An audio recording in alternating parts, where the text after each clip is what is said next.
So it has been, I believe, over 40 days since we have started this self-quarantine. And one of the things that I have found is how our minds operate when we are in isolation.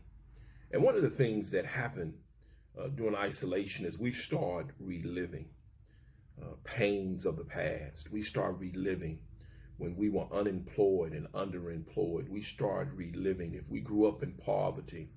We'll start reliving what that smelt like, what that looked like, what that felt like. And that can really impact one's mind, because most people either move forward or don't move forward based on their memories. The memories of things can motivate people, and the memories can paralyze people. And many of us who thought we had gotten through some things and moved past some things, when we get in this time of isolation, we can find ourselves reliving the pain of the past. So I wanted to come on and have this conversation with you today and talk about the misery of memory, and to make sure that you're careful during this time of isolation, that you're careful while you're spending time moving around and not being around and socially interacting with people, that you don't let the memory, the pain, the disappointment, the hurt of the past to begin to creep back in and affect you right now. Let me tell you something. That's how subtle and cunning the enemy is. He will infiltrate your mind in the smallest ways, in the most covert ways, things that you would never pay much attention to. But that's one of the reasons why it's important that we take captive those thoughts, those negative thoughts, those things that do not benefit us immediately. So I just wanted to come on and share some thoughts with you today for you to just chew on, and to make you aware of as you sit in isolation, so that your mind does not go to a place where it allows you to start feeling that anxiety, where it does not plummet you into depression and the sense of doom. That's what isolation can do. It can give you a sense of doom. And then when you add to that the news and how negative the news is every day, and some of you are sitting literally in front of the TV watching the news all day long, it's one of the worst things you can do. I would encourage you to put a time limit on how much news you watch. Maybe watch some in the morning, and maybe watch some in the early evening, and then be done with it several hours before it's time for you to go to bed, so you can start adjusting your mind as you prepare to go to sleep. You know, one of the things I have found is that if a person wants to be mad, to be angry, they're going to be mad, they're going to be angry. I don't care how much you apologize to them. I've also found that if a person needs an apology to get over it, they're not over it. So even if you apologize, it still will not change how they feel, because anger and hurt feelings and disappointment, I have found, is a choice. One of the things that I try to talk and teach to young men and to my own son is that controlling your emotions is one of the most important skills you can have.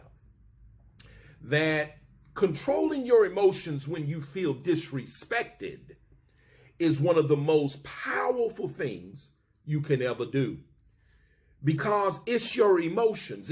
It's those memories of that pain that can literally move you in different directions on the journey.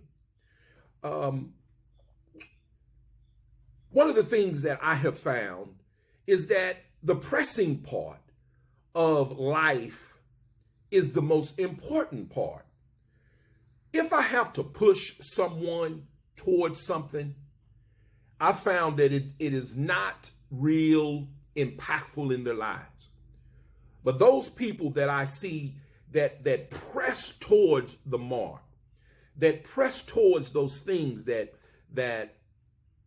are difficult, but they know is necessary,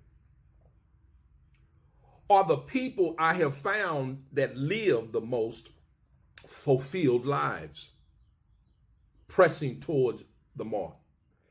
That means straining towards something. And in the pressing, one of the things I have found is that I can't dwell on the past, on hurt, on disappointment, on misunderstandings, because that's what makes pressing even more difficult. Every second we dwell on the past, we steal from the future.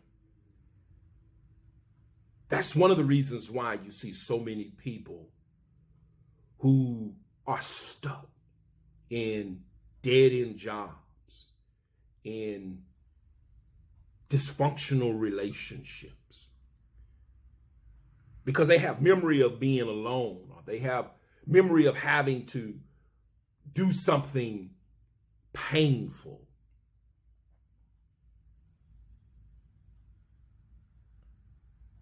And if you're not careful as parents, you will find yourself raising your children based on the pain of the past. I told someone the other day, I told a mother the other day, I said, I don't raise children, I raise men and women.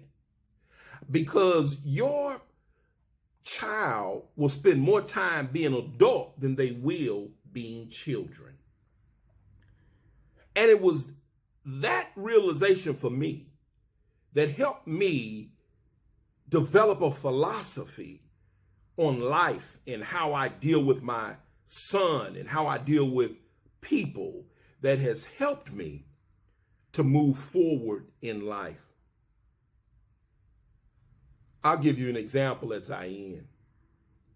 There are some parents who raise their children in guilt. That mother, that single mother who maybe had that one night stand or have children by different fathers.